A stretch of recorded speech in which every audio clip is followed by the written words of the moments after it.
Welcome to Create by T. Today I have a few thrift flips.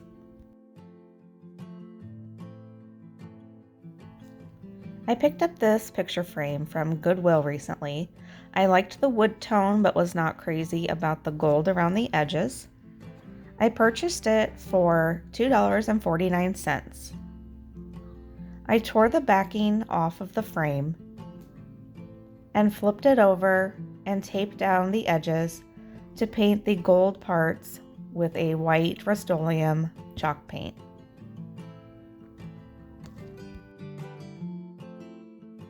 Next, I found some shiplap scrapbook paper that I purchased from Hobby Lobby.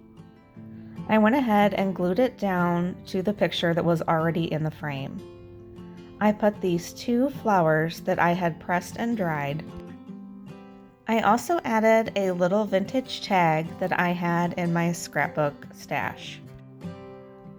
Once that was done, I covered the back with some craft paper and some new tape to keep everything secure. And this is how it turned out.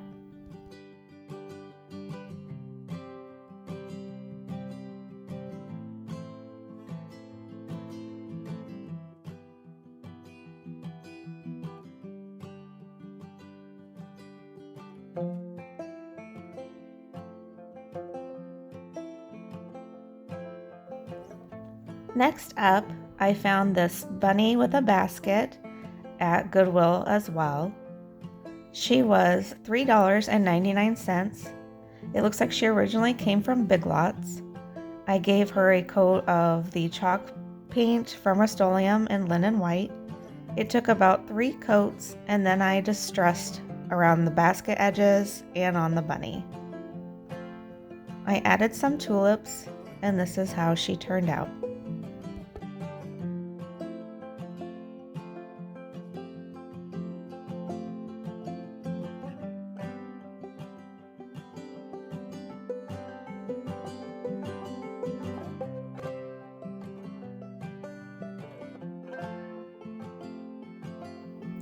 I purchased this seed bag for $1 on the virtual garage sale website. And I also have this glass jar that I paid 50 cents for. I went ahead and inserted some floral foam into the glass jar. Next, I put the glass jar into the seed bag.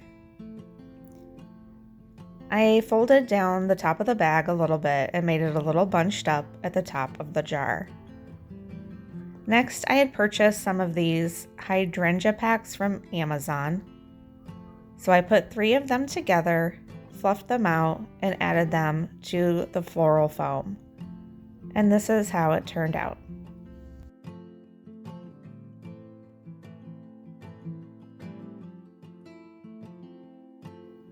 For the final project, I'm going to do something with this metal garden fencing and a piece of wood round that I purchased from Hobby Lobby at 40% off. I started by cutting down the piece of the metal fencing to the size that I wanted to fit my round.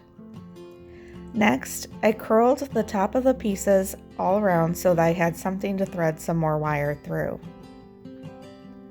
Next, I went around and I threaded a longer piece of wire through each loop that I had made.